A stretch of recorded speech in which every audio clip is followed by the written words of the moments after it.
Hey, what's good? This is your Prince Brumal. So, yeah, you clicked on the video. You know the title.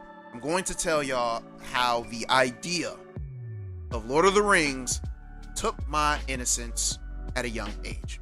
So, I was about 12 or 13 when this happened. And I know some of y'all are probably thinking, Oh, wait, Grandma, Lord of the Rings is wholesome.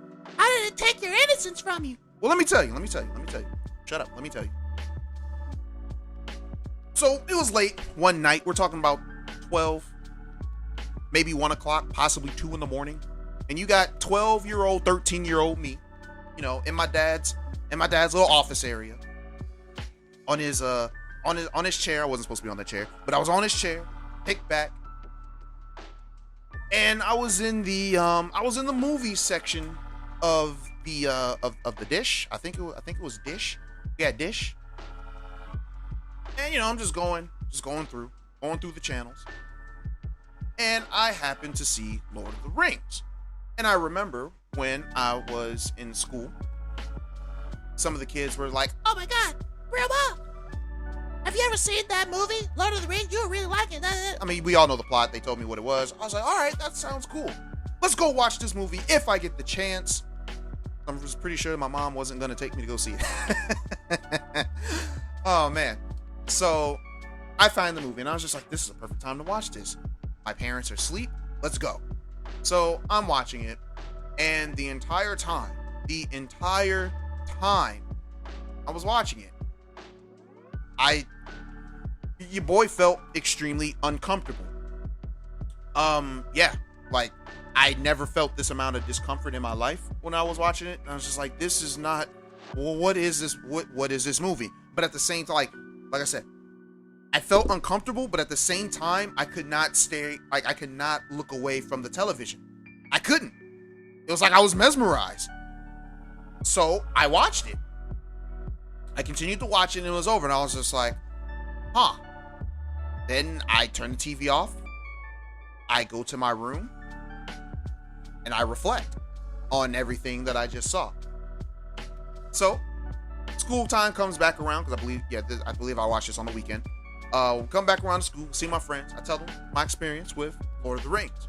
And they all looked at me with like real beady eyes and they were just like, Bro, you didn't watch Lord of the Rings. We don't know what the heck you watched, but that wasn't Lord of the Rings. I'm like, huh, well, that's weird. So I just pushed it at the back of my mind. Whatever. So let's go ahead and skip a few months ahead. Downstairs in my dad's office again, on this big screen TV. Because y'all know back in the day, the TVs weren't flat screens. You didn't have 1080p. You had like 540 something. I can't remember what it was. But it was like right before 720. So you already know the quality was hot doo-doo cheese. Anyways, I see the movie again. It's a lot earlier in the night. It's about like 11 o'clock at night. So I'm not as tired as I was like normally on weekends. And I'm looking at the title and I realized that the movie, it was the same movie that I watched months ago, but it wasn't Lord of the Rings. The title of this movie, and I can't believe I'm actually sharing this. The title of this movie was called Lord of the G-Strings. Yes, that is right, everyone.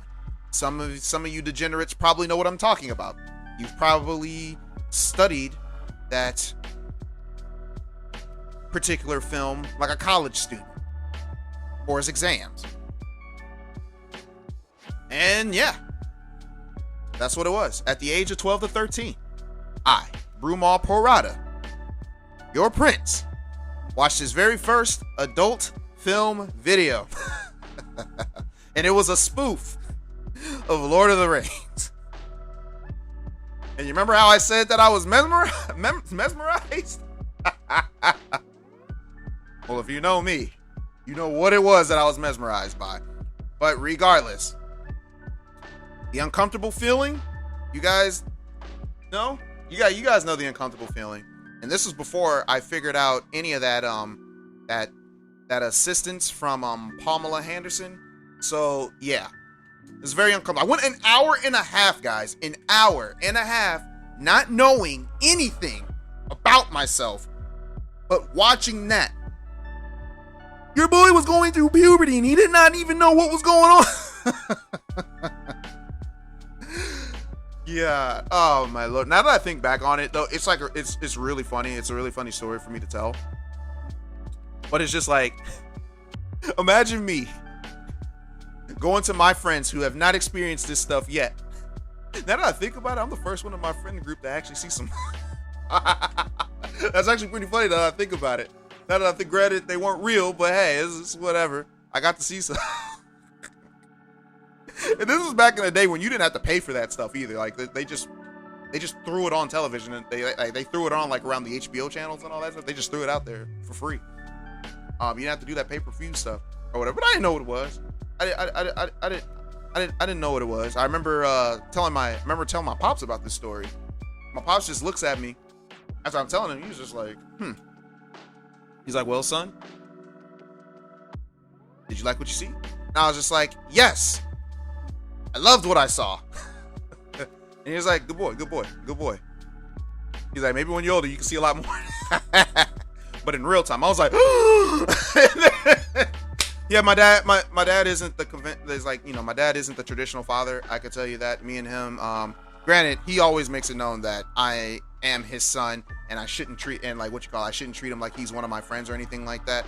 But you know, my pops is cool. My pops is cool. He's not the traditional father. That's all I gotta say. But yeah, guys, hope you enjoyed this story. I got plenty more to tell y'all later. I actually didn't script this when I was going to, but then I realized, you know what? The script sounded really dumb. Everything seemed forced. I'ma just tell it naturally.